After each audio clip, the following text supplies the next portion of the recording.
Welcome to Scrolling to Death. I'm Nicki, and today I'm excited to be joined by Nate Webb. Hey, Nate, how are I'm doing you? so good. Thanks for having me today.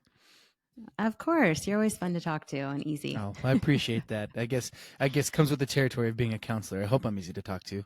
It's my job. Oh, yeah, yeah. So, you're a school counselor, you're a sought after speaker and a podcast host. You focus on bullying and screen time and digital safety and all those things. But most importantly, you're a dad, and I want to start there. I know your kids are pretty young, what, 5 and under? Yeah, 5, 3, and 1. So pretty young. Oh, you have three like Yeah. me. Yep. Exciting. All boys. All boys. All Yep. boys. Oh, are Yep. you going to try for a girl? Or are you guys I good? mean, we want to have 4 kids. We don't care what gender the Okay. fourth one is, but we Yeah, want of 4 kids. course. Yeah. Of Yeah. I course. mean, at this Yeah. point, a clean sweep would be kind of cool, but It's fun. whichever. I mean, all boys. I definitely fulfill my medical deductible at the start of each year, just because they love to just put themselves in harm's way. Whatever, it's fine. Yeah. But yeah, no, we love them. Yeah, my son is the first one to go to the ER and get his head stapled, Yep. and my daughters are like sweet little Yeah, my gentle middle beings. child, he is the one that actually 2 years ago went and got his head stapled because he fell in at grandma's house of all places and smacked his head on Yeah. something. And my oldest kid is the fearful for his life and saying, "Ooh, be careful" on the playground. And yeah, Yeah. How was that stapling situation? Mine was pretty gnarly. I had to hold him it down. was. I mean, he was actually pretty chill about it because it was just one staple. So the Okay. guy was like, "All right, here it Okay. is," and it just kind of jumped. The actual injury Yeah. itself was a lot more traumatic than the act of Mm. stapling because he just fell and he's like, "Oh, my head hurts," and I'm like, "Oh, stop whining." Then I look behind him, and then blood just starts gushing out of the back of his head. I'm like, "Oh my So much goodness!" blood. Head wounds, they just bleed so much. So much. I So know. and so his little baby Yoda t-shirt's just getting drenched with his blood, and I'm Mm. freaking out. And my wife's trying to apply pressure, and my dad's like, "All right, everybody, calm down. This is just a little bit of a head wound." And Yeah. I'm like, "My baby's bleeding out." So yeah, it was. I know. They tell you not to freak out. Like it looks worse than it is, right? When it comes to a head Yeah. wound. That's our first tip for today. Yes, yes. Don't freak out when your child starts to bleed from the head. Yep. Things you learn from Nate. But go to the hospital. Immediately. Yeah. Okay. So, you've learned a lot about online harms and Mhm. the scary things that can happen with around digital use and screen use. But I'm wondering what you're most worried about your kids facing as they get older and start using screens more on their own. I am most concerned about what they're going to be shown by their peers.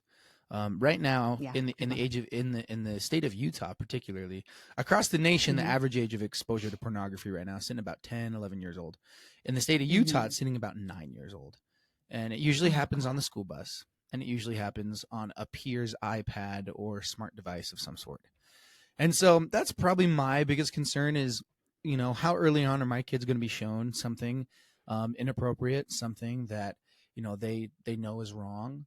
And Mm-hmm. am I teaching them the right things so that they can, know what it is, be able to identify it, see it, know it when they see it, and know what to do when they see it. Mm-hmm. Mm-hmm. And I think that's exactly right because that's the thing you have the least control over, Yep. right? Is what they may see on someone else's Yeah. device. So what should we tell, do you have any advice for parents just starting there, what we should tell our kids regarding, say, porn? I think I told you in a recent conversation Mhm. that my first grade son, there's a boy in his class that I've heard through a neighbor that this kid watches porn on his iPad at 6 years old. Yeah. And so I'm worried, what is this kid going to say to my son? And should I talk to my son about it? What should I tell him about that? I think personally, I think that Mm-hmm. kids should know early on um, Mm-hmm. correct names of body parts, and they should know in age appropriate ways what sex is, so Mm-hmm. that it's not a forbidden fruit, and they need to know what Mm-hmm. pornography is as well. And that so that they have that knowledge, so that if and when something they do come across it in the wild, they know what it is, but also they're not going out and Googling stuff because they're Mm-hmm. curious what something is because mom and dad refuse to talk about it. If we're so scared to use the word pornography or sex or penis Mm-hmm. or any of the correct Mm-hmm. body part types in the home, Yeah. it's going to create Right.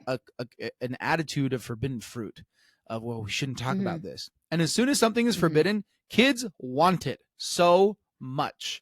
They're like, oh my gosh, I Mhm. want to look at it. I want to touch it. I want to know everything there is about this thing because mom and dad says it's a no-no. So like Yeah. take all the wonder out of it and just tell them what the heck it is. Yeah. Big fan of that. We use words like vulva and penis in our Yep. household. You probably don't do a lot of vulva talk in your household. No. I mean, my little boys will, like in the grocery store, they'll be like, oh, you're a girl, to the checkout lady. And she's like, yeah, I'm a girl. Yeah. And my 5-year-old will be like, so you have a vagina. I'm like, oh, yep. Yeah. Sorry, moving Yep. along. Just run me over. Yeah. Sorry. But I mean, even last night, like my kids are all playing at bedtime and they're laughing so hard. And I kind of walk over and my son's got his pants down and wiggling himself around and they're all laughing. And I just had to have a chat that like your parts are for you. Yep. And, you know, like you can look at them and touch them. But like when it comes to, you know, other people interacting with your parts, like there's ways at these young ages right. because it does come to you sooner than you think Much when it sooner. comes to like, And it's getting sooner yeah. and sooner the more time goes on. Yeah. The more kids have unrestricted access and kind of learn about these things and then tell each other. Yeah. Right. Yeah. Oh, okay. So let's talk a little bit about technology use in schools, given your experience as a school counselor. And I've talked to a lot of teachers, but I haven't talked to a school counselor yet. And I'm assuming you guys hear like all the worst stuff. Yeah. So how many of the issues that were coming into your office were related to screen use, smartphone use, school device issues, screen time? Like immediately, like as a direct like consequence of smartphones, Yeah. none. But like Okay. when they would Mhm. come in, they're sad, they're depressed, they're anxious, something like that. And so the smartphone Mhm. wasn't the direct reason or anything that they're talking about initially. It's I want to get out of Okay. this class, or my boyfriend just broke up with me. They're experiencing hard Mhm. emotions that they're having really hard time coping with. Some kids are Mhm. like, I can't be with this teacher. I feel like I have ADHD. I need to move, do something. And so Mhm. every time though, we would be able to go through the different factors in their life, and Mhm. smartphones and social media in some way, shape, or form were playing a significant role in how they felt or did not feel great about themselves Yep. in the moment. Mhm. Mhm. I had one girl talking about how, oh, my mom's so tough on me. I don't think I can take it anymore. Was talking about how she felt Mhm. like she was suicidal and things like that. I'm like, well, what do you mean? And she's like, well, I was talking with this dude on Snapchat who said he was 16, but I guess he was 24, and I got in big trouble. And I'm like, yeah, because you probably could have been killed. And she's like, I Mhm. know, but like my mom. And I'm like, okay. In my head, I'm like, you stupid, Wow, Nate. stupid kid. I'm not going to say that out loud to a kid, but like I can see No. why your mom's freaking out. And so like Yeah. everything and things as crazy as that, just down to like, you know, the feeling like they have ADHD and me just asking, can I look at your screen time by any chance? You have an iPhone, right? Most kids have iPhones. Mhm. And Yeah. and so look at their screen time. And I'm like, okay, it says here on average, you're on your phone 10 hours a day. Maybe let's Mhm. cut that down by just 1 hour Mhm. next week. Think you can try and be on your Right. phone just 1 hour less next week? And without fail, Mhm. every single time they come back to my office, oh my goodness, I can like focus in that crazy teacher's classroom. I'm like, Yeah. amazing, what happens? And what's crazy to think, so many kids are going to doctors and getting drugged up when they don't need to Okay. be, because Yeah, Nate. Yep. it's screen dependency. It's not ADHD. Yeah. So I did an interview recently with Dr. Allison Young, who has an Instagram, Yes, from The Smartphone Canada. Effect. Yep. Yeah. And she was like, no one has come into my office, and she sees a lot of teenagers saying it's my smartphone use, that no one complains about their phone use. They always complain about, right, the symptoms of Yep. the anxiety or the Yep. depression, but it always comes back to the Always. phone use. But no Always. one understands that a lot of it stems from the phone use, the overuse, the social media Yeah. interactions. And I want to touch on too the example of the girl that was talking to an older boy on Snapchat, and the mom probably reacted in a big way. Oh yeah. Out of Exploded. fear. Yeah. Totally. Yeah, like that emoji that the head explodes. And she probably got mad at the teenager, at her daughter. Yeah. And I keep hearing again and again, like parents they have to swallow that emotion and not get mad and punish the teenager for being, they might even put themselves in that situation, but how can parents better react in that situation? I think one thing that'll help them a lot is before we get to that situation, communicate with your kid some sort of trigger warning, some sort of disclaimer, some sort of like code word that they can say and use so the parent knows the following information may be upsetting. When I talk to kids, I say no trouble bubble. It sounds really childish and it kind of is, but it works. Your kid can say to mom and dad, Mom, Dad, no trouble bubble. I got to use it. And at that point, you know, all right, I need to suppress all emotional from my face. I can't read anything. And no matter what comes out of their mouth next, as a parent, my first response has to be, thank you for telling me. I love you so much. We're going to get through this together. And if whatever they have to tell you is exceptionally, disheartening or upsetting, you can let them know this is a lot to process and I really want to talk to you about it right now. I need to process it so that we can talk about it and we can both talk about it in a calm manner. Can we talk about this tomorrow after I have some time to process this? And then you can go and scream into your pillow and pretend to murder whatever thing is happening in your room privately where your kid can't see it. Because your kid's terrified of that. And so, before the situation even comes, have some sort of code word, something you can use so your kid knows to give you a little prep time of what I'm about to tell you can be upsetting. Yeah. And because if you freak out, then the child is not going to tell you the next time that something bad happens. Right. That's the lesson there. And my husband and I actually use the same thing. Our therapist recommended it. Like I'm on channel A, he's on channel C. Like, can we meet on channel B about something? And if you have something that, and just make sure they're in the the right headspace to receive some, something that may upset them. Yeah. I love that. So, okay. And, if you having that open relationship and being able to communicate and trust that your child is going to tell you is great. But if that's not the case, there are monitoring tools and devices that you can get alerts when there are conversations that are sexual in nature 100%. or predatory in nature. 100%. Yeah. Right? There's Bark Technologies, Gab Wireless, a bunch of good monitoring stuff that can pop up. But I will say no amount of restrictions can compensate for communication. Yeah, both. Yeah. If you need both, right? You need both. You need both. Yeah. Yeah. Especially we're giving our kids phones so young. And what do you think about that? What do you think about parents handing their kids smartphones? I think delay is the way, in my opinion.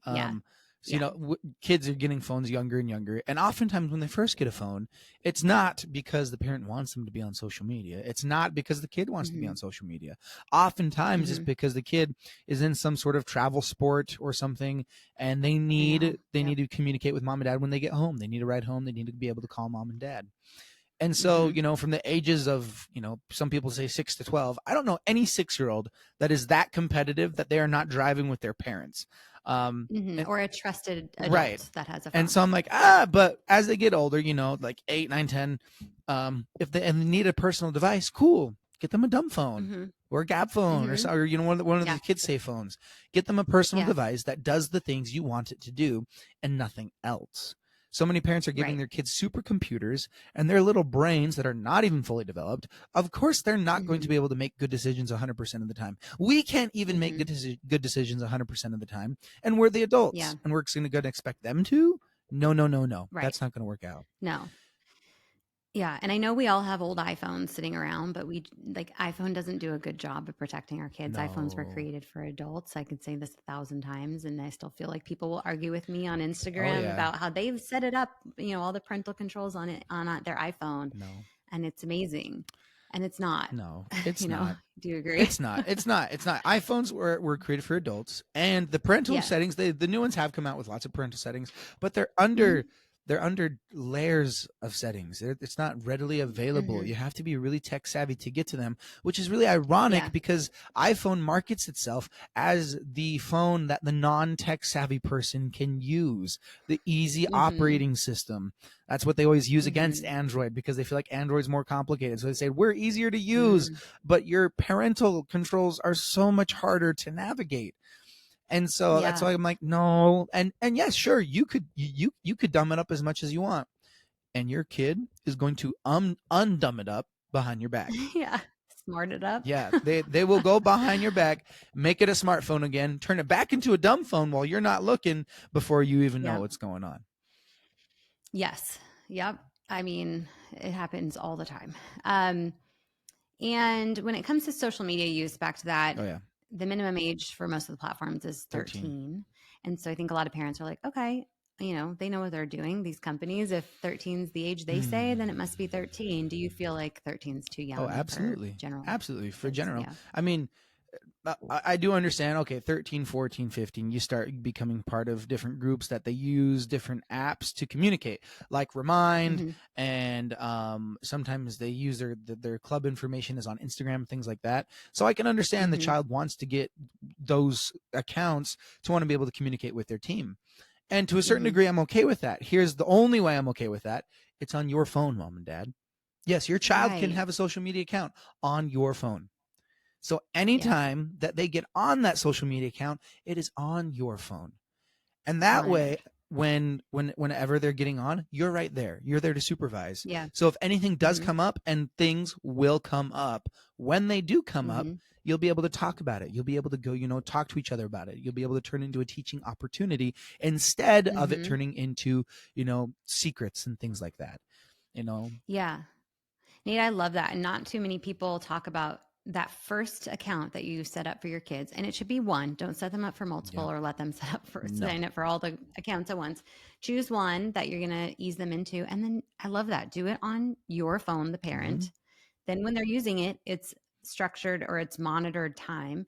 And then you have your phone again in your hand. And if you want to check, which you should, especially younger oh ages, like yeah, scroll through, but not just your kids' message, no, chat go through their area. feed, Look through see, for you. Yeah, they're yeah, for you and their feed because the algorithm can start, and I've heard this a lot, like the algorithm can start serving them inappropriate things like oh, pretty quickly, like one day good, big next time, day not good. big time, and Yeah. especially for young men. I mean, young women see inappropriate things Mm. too, but for some reason, the algorithm hyper sexualizes all the for Yeah. you content for a lot of young men. If you say you're Hmm. 13 or 14 on any of the big platforms like TikTok or Instagram, you're going to see Yep. a lot of half naked women doing suggestive Hmm. sexual dances and things like that. A lot of the Yeah. thumbnails will be people bearing their everything for everyone to see, and Hmm. that's the kind of stuff that your boys are going to potentially be seeing. And so if you want to Yeah. get a lay of the land, you need to check the land. It's not just their, Yeah. their DMs that we're looking at here. Yeah. You'd be shocked. I do a lot of exposing of for yous of males and males that either don't click on that stuff, or I've seen one of my friends who's around 40. He will show me his for you. It's not too bad. And he clicks on one thing and then it'll refresh. And the next for you is filled Yeah. with inappropriate Yeah, women, it is crazy. I have to women not clothed. reset my cookies, delete my search engines so frequently just to offset my For You Hmm. page on my Yeah. Instagram, my Facebook, and stuff. Just because so Yeah. often, if I don't swipe past the video fast enough, then it all of a It sudden thinks you've becomes stopped. more and more of it. I'm like, I didn't even Yeah. watch this thing. I put my phone down for a second and came back to it, and it was still on. I'm like, Hmm. crap. It was on that video for like Yeah. 30 seconds. Crap. I know. Yeah. So when I hear a lot of people saying the algorithm is based on what you interact with, and while I think that's one small element, I think that the bigger part is they've studied behavior of Yes, young teenage boys, and they know that young teenage boys are going to click on this material. Now, absolutely. while, there's some level of, yeah, you should let your boy kind of explore a bit, but what do you feel about that? Like, what do you feel about, letting your kid have some freedom to explore that stuff, but keeping boundaries on it? Um, no. I mean, Yeah. I get that, kids want to be able to explore. That's fine. Are Yeah. you going to are you going to throw them into a jungle safari without a guide? Hmm. No, you're not. They're going to get eaten Yeah. alive by something that will kill them. Similarly, Hmm. if they jump into the internet without a guide, they're going to be Yeah. eaten alive and then be contacted by someone who probably wants to kill them. And Hmm. so honestly, like, no, like, yes, sure, okay, explore while mom and dad's Hmm. sitting there, while mom and dad is Yeah. there to help them. Yes, explore Yeah. the things, whatever. Oh, but they need privacy. No, they don't. Are Mhm. you not the parent? Are you Yeah. here to parent, or are you here to play patty cake and be a best friend? Like a Mhm. lot of parents, they're like, oh, but I want them to trust me. They respect you when you parent, and they need a Mhm. guide. They need a guide through this digital world. They don't need privacy. Yeah. They need help. Yeah. Yeah. And devices out of the bedrooms is a big, Oh my big thing. Like goodness. if right. Oh, so I've been at a school of about 2,000 kids, and I was Mhm. curious. I pulled the population, and I said, for those of you who have a smartphone in your room, which is about Mhm. 75% of all of them, by the way, Mhm. I said, Yeah. what time do you go to bed? How late do you go to bed? Mhm. On average, the answer, if they had a smartphone in their room, was 1 to 2 a.m. Now, a Oh, bunch of wow. those kids said, my parents do put restrictions on my phone, but I just go and change my time zone to Beijing so that I can have 14 more hours on my phone. Yeah. And I Yep. go to bed at 1 or 2 in the morning. There were a small number of outliers that still went to bed at a decent time, like 10 or 11. And Mhm. then there was quite Mhm. a few outliers who went to bed even later, like 3, 4, or 5 o'clock. And so Mhm. that is equating to 3 to 4 hours of sleep at night, and Right. then kids are going to school trying to pay attention for 8 hours. Of course, they're not going to pay Yeah. attention for 8 hours off of 4 hours of Yeah. sleep. Of course, they're going to be Mhm. chronically ill. I've noticed throughout the years that kids are missing more and more school because of sickness, Mhm. and a lot of that Mm. sickness could be attributed to just really poor sleep hygiene. Because sleep is Yeah. when our brain makes connections. Sleep is when we heal. Sleep is when we're able to do these things. And if we don't get sleep, we slowly die. That's why Yeah. that's why young mom and dads age 20 years in the first 9 months of a baby's life, because we get no sleep. And we're Mhm. struggling. Similarly, Yeah. kids are Yeah. struggling. They're sick. They can't Mhm. think. They can't think. They can't focus. So yeah, Mhm. keep the phones out of the bedroom, if nothing else, just so they can get some sleep. Not to mention that Yeah. all the predatory encounters and the pornographic exposure happens from behind closed doors. Yeah. Exactly. Thank you. What else in your speaking work? So you've been face to face with a lot of Yep. students. Anything else you've learned that has shocked you? That has shocked me. How unafraid kids are to speak to strangers. Um, Mm. Even when you're like, it's pretty common sense now. Like you're a 16-year-old. Yeah. It's not. Right. Because I don't know why, but they have no stranger danger on the interwebs. Um, Mhm. and I think it's because they have been desensitized to it by being on social media for so long. I Mhm. just, as for kicks and giggles, I created a fake Snapchat account. I said I Mhm. was 14, 14-year-old boy. And I didn't even, like, when I signed up for it, I just said I was 14. I didn't put my age in my bio or anything like that. But I made my account Right. public because that's what it is by default. And Mhm. within the hour, I had people Mhm. sending me nude pics and asking me for nude pics, because they thought Mhm. I went to the same school as them. And so, like, with kids that have Snapchat, kids that have Instagram, kids that have TikTok, or any social media in general, they are being Mhm. so accustomed to complete strangers asking for naked photos of them. And Yeah. so, yeah, they're really desensitized to it. Because when I talk to kids, they're like, I've heard from so many kids, yeah, I got in trouble because I ended up, sexting with this like 40-year-old dude. And I'm like, what? How many? Oh my Dozens of kids that have told me this, like, yeah. And they're just kind of blowing it off. Like, yeah, I know it was bad, but I'm like, you don't, the gravity of God. this Mhm. situation is kind of dire.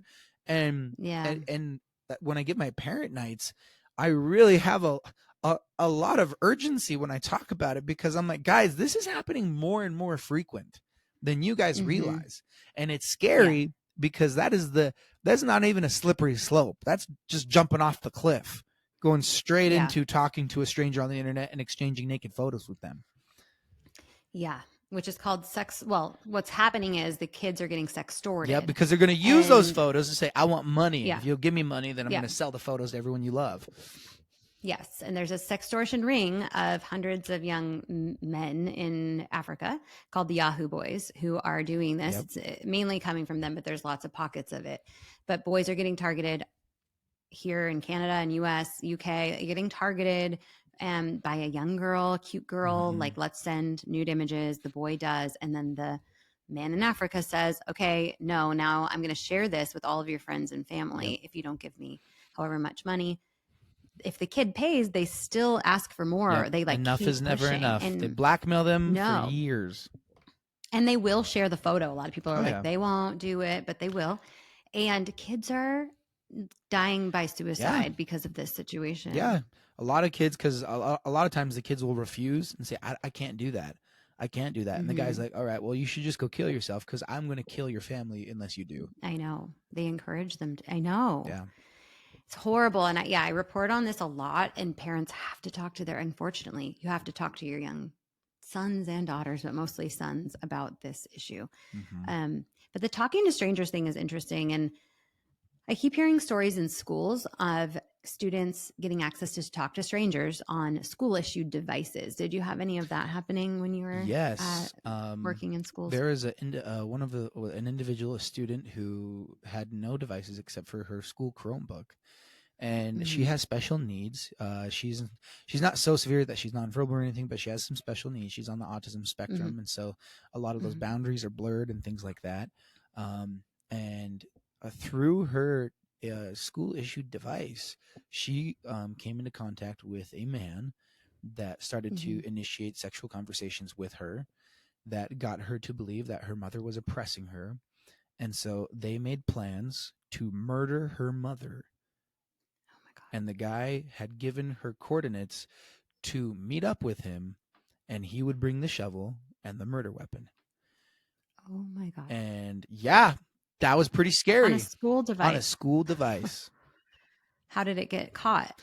Because she got scared as it got more real, and so she told her mom and showed what was happening, and her mom flipped her lid, but also then they got the police involved and whatnot, and it was a really scary ordeal for us. Yeah. I thought you were referencing a story that I just reported on this week of a school Chromebook in Bakersfield, California, that a 14-year-old girl was, having sexual conversations with men on Discord at school. And okay, so in your case, so the school's not monitoring the conversations that are happening on the school devices? It's not that they're not monitoring it. It's that they're monitoring the things that are happening on the things that they have the ability to monitor.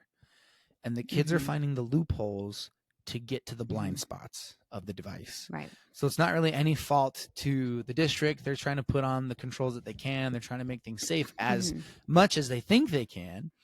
But kids will always find a way to turn it something dangerous, especially when it's with the internet. Was that a Discord example? It was not Discord. I want to say it was. I want to say it was Omegle. And then before they got shut down. Yeah, before it got shut down. Yikes. See, it's like there's so many dangerous platforms. And I made a list recently and went to my school and looked at my kids' Safari internet, tried to check for all the dangerous sites. And they have access to adult YouTube and Roblox, where you can also talk to strangers. Yep.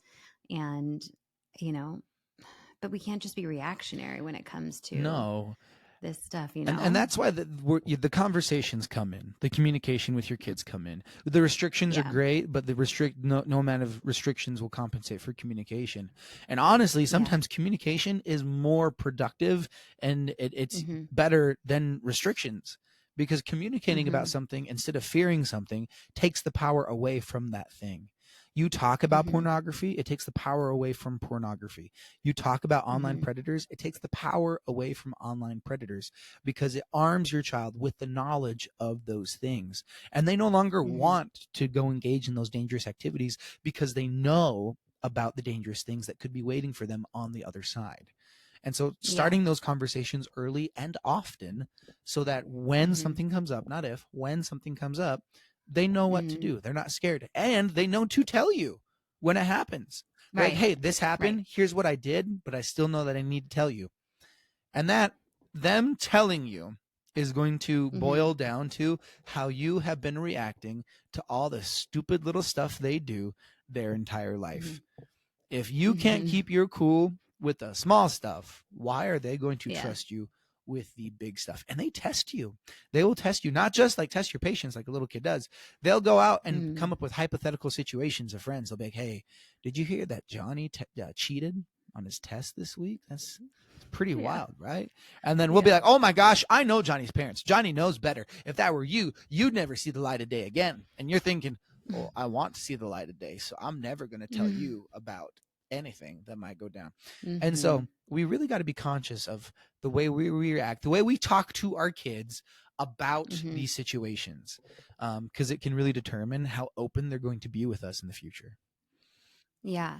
Okay, so let's start to wrap up though with more tips like that. So what are maybe 2 or 3 other like main tips you share, especially when you go speak to, let's say, parents, my audience are parents?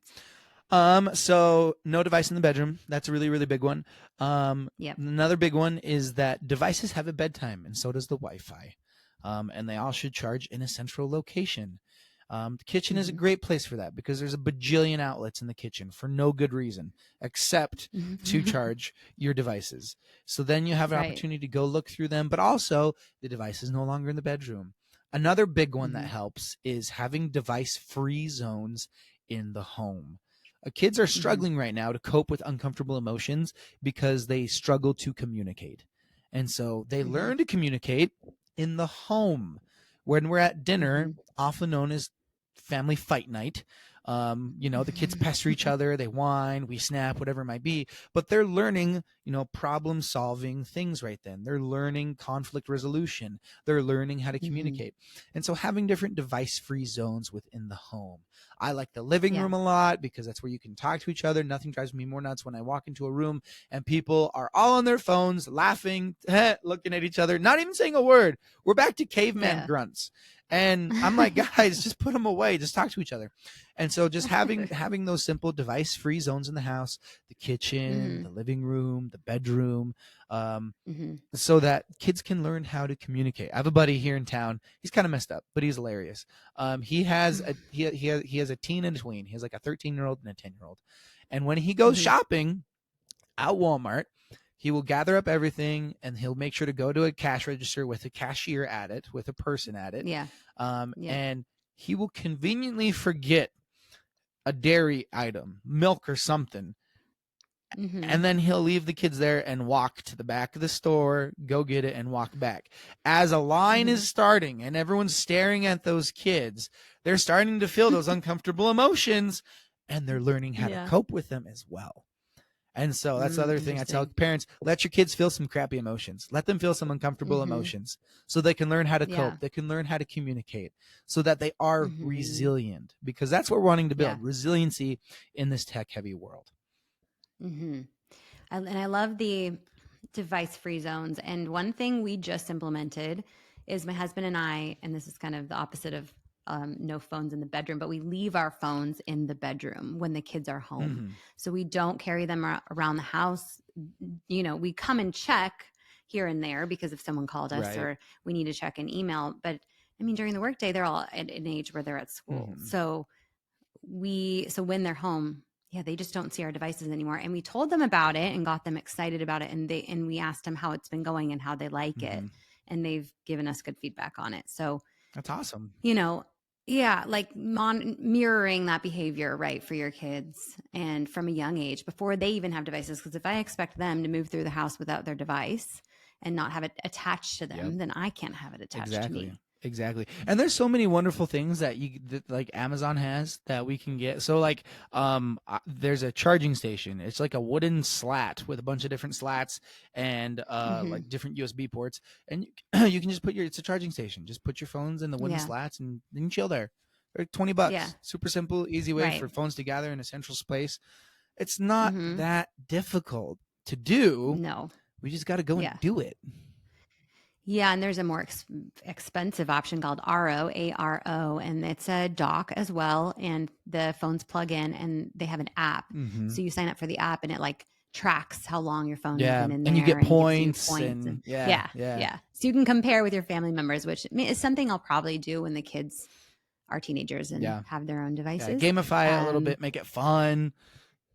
yeah, whatever you need to do to get it out of their hands. Amen. Amen. I know, Nate. Okay, this was awesome as usual. Where can listeners connect with you, learn more about your work? So I'm on Instagram a lot at bulliesbe.gone, at bulliesbegone with a period in the middle of it. I'm mostly active on Instagram. You can email me bullies.speaker@gmail.com. You can also message the nonprofit that I work with, Save the Kids Inc. But yeah, super active over there. Okay, cool. Yeah, and you interviewed me, so I'm going to be on that podcast, Save the Kids podcast, in April. This will go live probably more like late March, so you guys can look out for my interview with Nate on that podcast. So thank you to everybody who tuned into today's episode of Scrolling to Death. This was another incredible conversation today with Nate Webb. We talked about digital safety and screens and all the things today that parents are worried about. So hopefully you go give Nate a follow on Instagram at bulliesb.gone. And Nate, you're awesome. Thank you for everything that you do. Thanks so much.